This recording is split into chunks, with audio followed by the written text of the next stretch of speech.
अस्सलाम वालेकुम, नमस्कार, सत श्री अकाल एंड गुड इवनिंग। मैं हूं आरज़ू काज़मी और हमारे साथ मेजर जनरल डॉक्टर राजन कुचर साहब हैं। बहुत शुक्रिया सर कि आज आप आए। Thank you so much.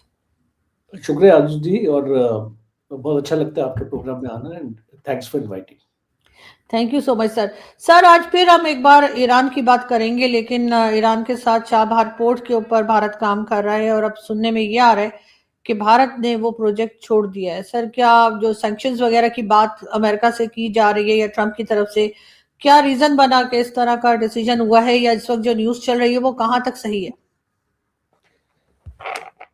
देखिए आजू जी, चाबहार पोर्ट में इंडिया का सबसे पहले हमको ये समझना पड़ेगा इंटरेस्ट क्या है।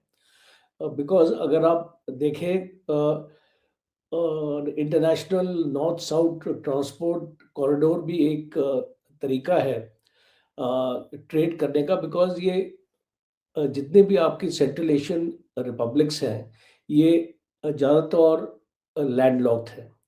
और अफगानिस्तान भी आप जानते हैं कि एक ट्रांजिट रूट था भारत का पाकिस्तान से, वो भी बंद हो गया। तो अफगानिस्तान को भी अगर सस्टेन करना है तो चाबहार पोर्ट एक लिंक बन जाता है। और international north south transport corridor के लिए भी अगर आपको अपनी कांडला पोर्ट से अगर आपको इसको मूवमेंट करनी है, बिकॉज वो एक शॉर्टेस्ट रूट है चाबार के लिए, तो आपको एक ऑल्टरनेटिव मिलता है कि international north south transport corridor से भी आप अपना ट्रेड कर सकते हैं। और काफ़ी हद तक आप इसको आगे लेके जा सकते हैं। तो भारत के लिए एक है ओपनिंग ऑफ द इकोनॉमी, इसलिए भारत ने 1.5 बिलियन डॉलर बल्कि इस पे इन्वेस्टमेंट किया। तो लास्ट पेमेंट भी जब ये सैंक्शंस की बात अनाउंस हुई थी अक्टूबर में, तो लास्ट पेमेंट भी जो 120 मिलियन डॉलर्स का, तो वो भारत ने चुका दिया था। और 26 अप्रैल तक टाइम मिला है भारत को, क्योंकि 6 महीने की एक्सटेंशन यूनाइटेड स्टेट्स ने दी थी कि 26 अप्रैल 2026 तक इसको भारत चाबार को यूज कर सकता है। और ये 6 महीने के अंदर भारत ने अफगानिस्तान में 5 कंसाइनमेंट्स डिलीवर करी हैं। उसमें उसको वीट का एक मेजर कंसाइनमेंट था। तो एक ह्यूमैनिटेरियन ग्राउंड्स में शायद अमेरिका ने अलाउ किया 6 महीने के लिए। पर अभी जो हालात हो रहे हैं जैसे आपने बताया ईरान के साथ, और बहुत इमिनेंट है, बिकॉज डोनाल्ड ट्रंप ने तो आई थिंक फैसला कर लिया है। थोड़ा इसका डिले हो गया प्रोग्राम, बिकॉज नेतन्याहू ने इसको बोला है कि अभी इसराइल की पूरी तरीके से तैयारी नहीं है। बिकॉज आप जानते हैं कि जैसे ही ये जो B-2 और B-52 बॉम्बर्स ऑलरेडी प्लेस हो चुके हैं, और अगर ये स्ट्राइक करेंगे तो ईरान चुप रहने वाला नहीं है। और ईरान एक एक तगड़ी मिलिट्री पावर है, उसके पास 3,500 ज़्यादा मिसाइल्स हैं। और वो इसराइल का भी बहुत नुकसान कर सकता है। और जो बेसेस हैं अमेरिका के मिडिल ईस्ट में, उनका भी वो नुकसान कर सकता है। तो अभी अमेरिका ने क्या किया कि अपने ट्रुप्स बेसिस से निकाल दिए। अब आप एक क्यों निकालेगा अमेरिका? बिकॉज एक लाइटली प्लान है अमेरिका का। थोड़ा प्लान में डिले आया है, बिकॉज नेतन्याहू ने एक और इन्फॉर्मेशन प्रेसिडेंट ट्रंप को दी है कि प्रोटेस्टर्स को मारना बंद कर दिया है इन लोगों ने। और जितनी भी एग्जीक्यूशंस थी, जो लोगों को एग्जीक्यूट करना था, जो देशद्रोही के अगेंस्ट उनको पकड़ा था, देश विद्रोह के अगेंस्ट, तो वो एग्जीक्यूशन को भी स्थगित कर दिया गया। तो ये इसके एश्योरेंस के बाद शायद Donald Trump is buying time. But ये टाइम ज़्यादा देर तक बाय नहीं होगा, बिकॉज एक अटैक तो इमिनेंट लगता है अकॉर्डिंग टू माय एनालिसिस।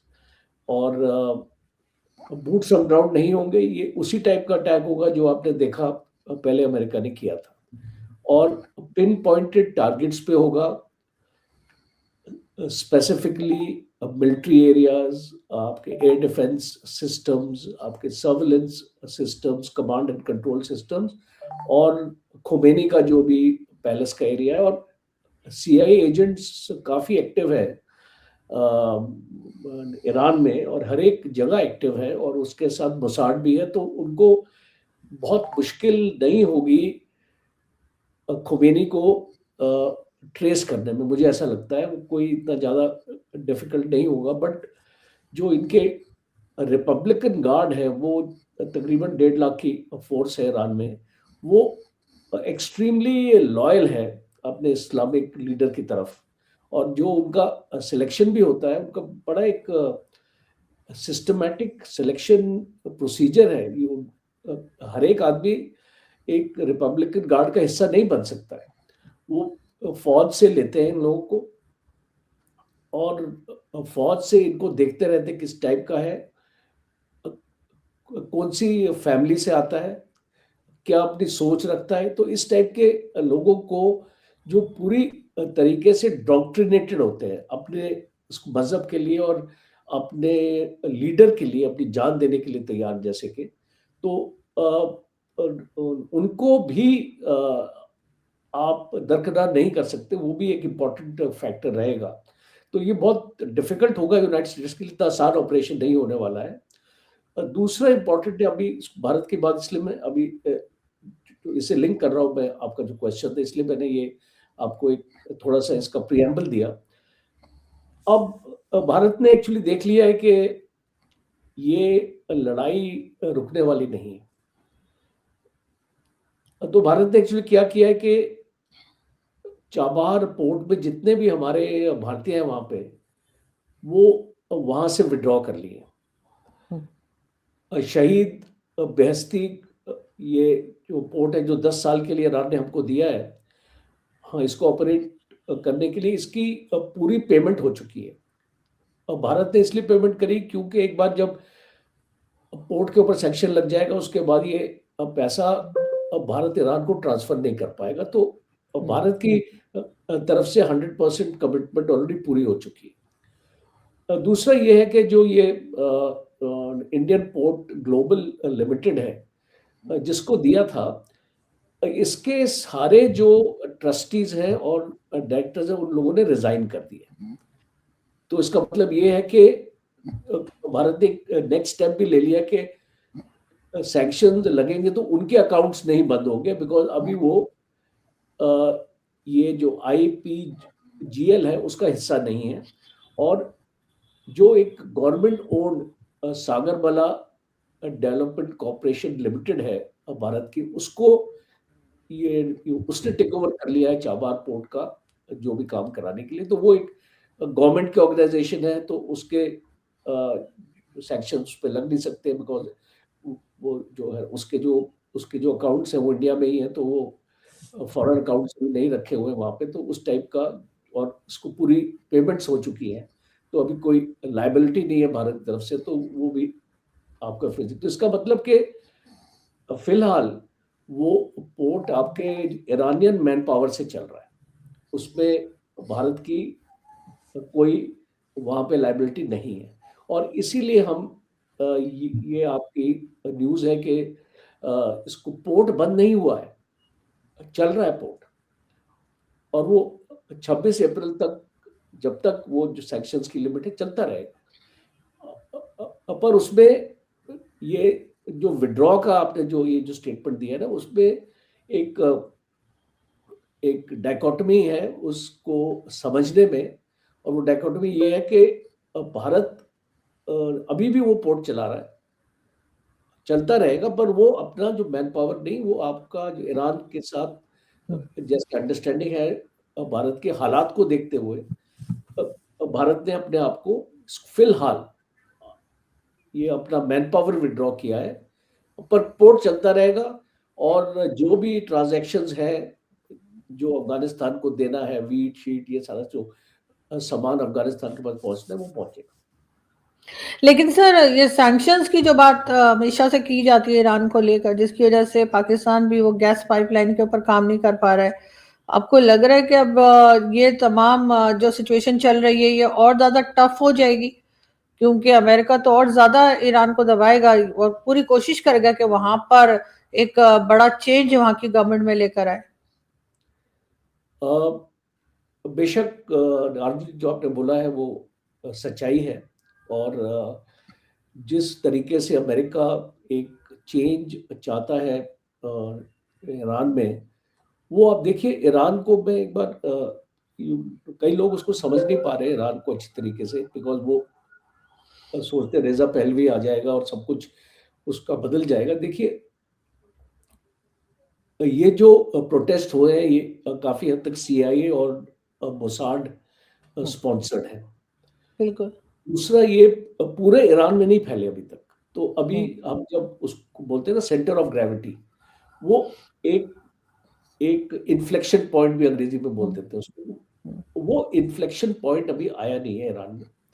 और काफी हद तक जो आपका रिपब्लिकन गार्ड है उसने इसको कर्टेल कर लिया। आप जानते हैं कि इतने लोग मारे गए हैं ईरान में। ये हद से ज्यादा लोग, 1000 से ज्यादा लोग मारे गए बोलते हैं। तो और ये कंफ्लिक्टिंग फिगर्स है, यो कोई लोग 10,000 भी बोल रहे हैं। तो जो पुष्टि नहीं हो रही, बट वो एक नॉर्मल उसको फिगर जो ऑथराइज्ड सोर्सेज से आ रही है, इट्स अराउंड 2,000 और people have been killed, so it's a massive figure. दूसरा है कि ये जो प्रोटेस्ट है ये लोग बहुत तंग आ चुके हैं रिजाइम से कि इसका अमेरिका के साथ रिलेशन अच्छा नहीं है, प्रॉक्सीज रन करते हैं, और इसका इस्लामिक वर्ल्ड में भी अच्छा नाम नहीं है ईरान का। और वो देखते हैं अपने नेबर्स को भी, सऊदी अरेबिया में जो कैसे लोग आपके एंजॉय कर रहे हैं। और ये बेसिकली एक जेनजी की प्रोटेस्ट है।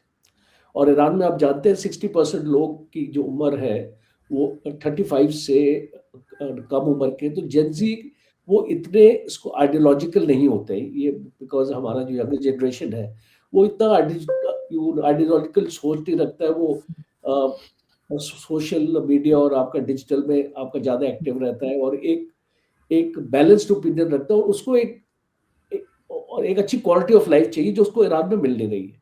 और ऊपर से आपने जो आपका जो रियाल है वो इतना जंप कर गया है कि आपका जो आप डाउनग्रेड हो गई है करेंसी, महंगाई बढ़ गई है, चीज़ों के दाम एक्चुअली बढ़ गए हैं, पानी की किल्लत है। सो ये सारी प्रॉब्लम उनको सड़क पे लेके आ गई, और वो मांगते हैं कि Khomeini should step down. Okay, अब खुमेनी स्टेप डाउन करेगा तो उसका बेटे को लगा देगा वहां पे। तो उसको बात यहीं पे आ जाएगी कि आपने एक इंडिविजुअल को चेंज किया है, पर वो आपकी जो इस्लामिक जो आपकी रिजीम है, जिस टाइप की रिजीम है, वो एक ऑथोरिटेरियन, और जितने भी आपने डेमोक्रेसी हुए हैं, आपके 35% से ज्यादा लोगों ने वोट नहीं किया है। और जो इनकी जो गवर्निंग काउंसिल है वो उसी लोगों को सिलेक्ट करती है जो लोग इसको खोमेनी के एक्सेप्टेंस पे आते हैं। इसका मतलब कि जितने भी जो लीडर्स आपकी अभी पेजिशान की जो गवर्नमेंट है, वो नाम तो डेमोक्रेसी से आए हैं पर वो चुने हुए हैं। तो वो डेमोक्रेसी तो बनती नहीं है। इसका मतलब कि आपने इसको चुन लिया और उसको लोगों को खड़ा कर दिया, और जो आप नहीं चाहते थे इलेक्शन एक्चुअली खड़े होना, उनको आपने इलेक्शन में खड़े नहीं होने दिया। तो मुझे ऐसा लगता है कि फिलहाल तो अमेरिका चाहे उसके ऊपर अटैक भी कर दे, लोग इतने एक सिविलाइजेशनल सोसाइटी है और वहां पे नेशनलिज्म है, लोग अमेरिका से प्यार नहीं करते। आपके जो इमरान खान को भी तो अमेरिका ने, उसको जेल में जो अभी है वो इमरान खान ने, उसको भी तो अमेरिका ने ही इसको करवाया है। तो इसको अमेरिका कोशिश अपनी हर एक जगह अपना करेगा, बट मुझे लगता है ईरान में इतना ज्यादा उसको सक्सेस मिलने वाला नहीं है। और जिस टाइप की पॉपुलेशन है ईरान की, वो अपना लीडर खुद अपना सिलेक्ट करना चाहती है। उनको रजा पहलवी नहीं चाहिए, उनको खुमैनी नहीं चाहिए, उनको एक ऐसा लिबरल उसको लीडर अपना चाहिए जो ईरान को एक डायरेक्शन में ले जाए। और उसको मुझे लगता है विदाउट यूएस एक्सेप्टेंस ये पूरा जो आपका ड्रामा चल रहा है, ये यूनाइटेड स्टेट्स ऑर्केस्ट्रेटेड ड्रामा है। और जब तक ये सैंक्शंस नहीं उठेंगे ईरान के ऊपर से, और मुझे लगता नहीं है कि ईरान की जो माली हालत है वो बदल सकती है। इसीलिए यूनाइटेड स्टेट्स बहुत इंपॉर्टेंट रोल प्ले करेगा नेक्स्ट लीडर को, अगर वो ये इसमें कोई शक नहीं है मुझे अर्जुन जी, इसमें कोई शक नहीं है कि वनी के दिन हो गए नंबर। अब वो ज्यादा देर तक वहां पे नहीं टिक पाएगा, और जो भी ये लीडर सिलेक्ट करेंगे इनको यूनाइटेड स्टेट्स से ही एक एक अंडरस्टैंडिंग इनको करनी पड़ेगी, अगर लोगों को शांत करना है। नहीं तो लोग ईरान के शांत होने वाले नहीं। बिल्कुल ऐसे ही है सर। सर इमरान खान पहले काफी कहा करते थे कि जी उनको जो है वो अमेरिका ने इस तरह से उनकी सीट से हटाया है, लेकिन कोई बिलीव नहीं करता था। और उसका रीजन वो यही कहते थे कि उन्होंने जो है वो एक तरह से एब्सोल्युटली नॉट कह दिया था अमेरिका को। और यहाँ पर हम लोग सब हंसा करते थे कि भाई ये कैसे कह सकते हैं और इनकी इतनी पावर कब से हो गई। लेकिन टाइम के साथ साथ यही ज्यादा समझ में आ रहा है कि वो ठीक ही बता रहे थे। लेकिन सर अमेरिका क्या वाकई में आपको लगता है कि अब आगे इतना पावरफुल हो चुका है, या उसको इतनी आदत पड़ चुकी है कि वो किसी भी कंट्री में जाकर और वहां का सिस्टम चेंज कर दे, चाहे सही या गलत? मैं उस डिबेट में नहीं जा रही, लेकिन इसका तो मतलब है कि अब कोई कंट्री भी जो है वो या कोई कंट्री की भी जो सिस्टम चल रहा है वो अपने आप को सेफ ना समझे अमेरिका से। तो देखिए Arjun ji, America is it is so better to have an America as enemy rather than a friend. Hmm. That's what I believe. और आपने देख लिया कि आपके जनरल मुनीर इतने क्लोज है, इतना सब कुछ है, पर वो जो 100 कंट्रीज की लिस्ट निकली हुई है जिसमें इसको वीजा बंद करके उसमें पाकिस्तान का नाम है, और उसमें इंडिया का नाम नहीं है। तो अब आप इसको देख सकते हैं कि ये जो फ्रेंडशिप है अमेरिका की पाकिस्तान का भी अगर मैं जिक्र करूं, तो ये कोई लॉन्ग लास्टिंग नहीं है, वो अपना यूज एंड थ्रो टाइप है। बिकॉज अफगानिस्तान में पाकिस्तान की जरूरत पड़ी तो उसको यूज किया, अफगानिस्तान के बाद पाकिस्तान को थ्रो कर दिया। आज पाकिस्तान की जरूरत है तो वो उसको यूज करेगा, कल उसको थ्रो कर देगा। तो ये एक गेम अमेरिका हमेशा खेलता है। अब आप मुझे बताइए अमेरिका को कौन चैलेंज करेगा, जो आपका क्वेश्चन है कि अमेरिका जो चाहे वो कर सकता है। बांग्लादेश में उसने एक अपना हुकूमत को चेंज कर दिया क्योंकि शेख हसीना वो उनको एक अपना पोर्ट देने से या एक आइलैंड सेंट मार्टिन अपना देने से इनकार कर दिया, तो वो उनको बदल दिया वहां से। अब उसको मुझे बताइए कि मोहम्मद यूनुस के आने के बाद क्या उसको सेंट मार्टिन मिला? तो ये सारी चीजें जो भी होती है, रिजाइम चेंज अमेरिका ने 70 कंट्रीज में किया है। अगर आप 1947 से लेके 2020 तक जाइए, 70 कंट्रीज में रिजाइम चेंज हुआ है। बट अगर आप इन 70 कंट्रीज का स्टैटिस्टिकल एनालिसिस करेंगे तो maximum regime changes have failed to perform the way America wanted to perform. तो बिकॉज उस टाइम पे अमेरिका को सूट किया, उसको कर दिया, फिर उसके बाद वो कंट्री तो चला गया, बिकॉज अमेरिका ने तो उसके बाद फिर अपने हाथ धो दिए उस कंट्रीज के साथ। तो आप कहीं देख लीजिए, लिबिया में देख लीजिए, आप उसको अफ्रीका में देख लीजिए, आप इसको इराक में देख लीजिए, अफगानिस्तान में देख लीजिए, इसको जहां पर भी चेंज लाने की कोशिश के बाद में उसको अमेरिका ने उसको परे कर दिया। तो अब डोनाल्ड ट्रंप को रोकने वाला कौन है मुझे बताइए? आज वो बोलता है मैं ग्रीनलैंड को खरीदूंगा। वो कोई कार है या कोई प्लॉट है या कोई सर डेनमार्क देने को तो तैयार नहीं है सर, उन्होंने तो इनकार किया। आदमी इसको डेनमार्क ने अपनी वहां पे फौज खड़ी कर दी। उसको डेनमार्क ने बोला कि हम आपसे लड़ेंगे। देखिए, चाहे फौज आपकी छोटी हो बड़ी हो, यूक्रेन और रशिया की फौज में कोई मुकाबला नहीं था, पर फिर भी 4 साल तक लड़ी रहे, और इसको रशिया कहां तक पहुंचा है? उसने 18-20% ही लिया ना, यूक्रेन का भी 80% तो अभी वो इसको ले भी नहीं सकता, और उसके पास इतनी कैपेबिलिटी भी नहीं है। तो हम जब और रशिया ने थ्रेटन किया, आज की न्यूज है कि अमेरिका अगर डेनमार्क पे और ग्रीनलैंड पे अगर वार इसको करेगा, so that be the next world war. ये इसका मतलब है कि रशिया भी इसमें आएगा, because you see why Russia, ये जो आर्कटिक ओशन है, इसको यहाँ पे रशिया का पूरा दबदबा है आज की डेट में। 60% आर्कटिक ओशन रशिया कंट्रोल करता है, और उसकी एक नॉर्दर्न फ्लीट है वहां पे, और कोला बे ऐसे कुछ नाम है उसका, वहां पे स्टेशन है, न्यूक्लियर सबमरीन्स है, और वहां पे बहुत ही आधुनिक सर्वेलेंस और एयर डिफेंस सिस्टम्स लगे हुए। आर्कटिक ओशन जब से ग्लोबल वार्मिंग हुई है, वो एक बहुत लुक्रेटिव डेस्टिनेशन हो गया है, और चाइना की शिप्स भी वहां आ रही है। इस बार जब पुतिन इंडिया आए थे, तो इंडिया को भी न्योता दिया है उधर आके अपनी आपकी एक्सप्लोरेशन और रिसर्च करने की। तो बहुत ही एक इम्पॉर्टेंट एरिया बन गया, और वो नहीं चाहेंगे अमेरिका ये इस एरिया में आ जाए और अपने आप को डोमिनेट करे। तो डेनमार्क की लड़ाई और ग्रीनलैंड की लड़ाई इतनी आसानी से खत्म होने वाली नहीं है, उसमें दूसरी ताकतें भी आ सकती हैं। इसलिए पुतिन ने एक वार्निंग दी अमेरिका को, that will be the next world war. और इसको वेनेजुला में आप देख लीजिए आज, बिकॉज मैं आपने जिक्र किया ना कि अमेरिका के पास पावर है, ठीक है, उसने वहां के प्रेसिडेंट को उठा लिया, और उसके बाद क्या, वो उसी की नंबर 2 को उसको प्रेसिडेंट बनाना पड़ा, उसको कोई बाहर से बुला नहीं सका। और वो जो उसको नोबेल पीस प्राइज अपना दे रही है आज, उसने मजाक जो है ना, क्या नाम है उसका, हाँ सर, उसका नाम मुझे मैं भूल रही हूँ, लेकिन ये कि वो लेडी ने बिल्कुल अपना नोबेल पीस प्राइज जो था वो ट्रम्प को दे दिया। लेकिन सर ऐसे परमिशन तो सर ऐसे नहीं होती है कि आप किसी को उठा के दे दें।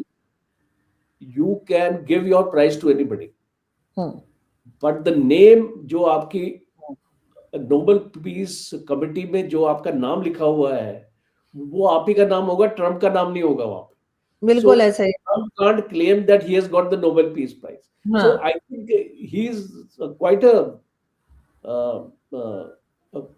peculiar character कि उसने एक्सेप्ट भी कर लिया। तो आई मीन ये तो पहले ही उसको डिस्कस हो गया होगा कि she will come and she will present the prize। तो ट्रम्प ने बोला okay I will accept it, और उसको कोई आई थिंक एक एक्सपेंसिव सा उसको पर्स, एक लेडी पर्स दे दिया कि भाई तुम भी गिफ्ट ले लो। पर ट्रम्प जो है वो गोंजाल्वेस को लाने की कोशिश में है, जो आजकल स्पेन में है, उसको लाने की कोशिश में है यहाँ पे वेनेजुला में, बिकॉज ये लेडी तो एक ऑल्टरनेटिव है। और दूसरा, जितनी ऑयल कंपनीज अमेरिका की थी, 3 इंपॉर्टेंट ऑयल कंपनीज है, वो वेनेजुला में जाने के लिए तैयार नहीं है। बिल्कुल। तो उसको आपने तो अपना एक क्रिएट कर लिया कि मैं अपना सारा ऑयल ले लूंगा, तो ऑयल कैसे ये अपने हाथ से उठा के ले जाओगे? ऐसे तो ऑयल नहीं ले जाओगे ना, आपके पास एक इंफ्रास्ट्रक्चर होना चाहिए, ऑयल कंपनीज होनी चाहिए। वो तैयार नहीं है बिकॉज वेनेजुलन्स हेट अमेरिकन्स, और जहां पर भी अमेरिकन देखेंगे उनका कत्ल कर देंगे वो सड़क पर। तो कोई उनको वहां पे सिक्योरिटी नहीं है ये अमेरिकन को। तो अमेरिकन वहां पे क्यों जाएगा, मुझे बताइए। बिल्कुल नहीं जाएंगे सर।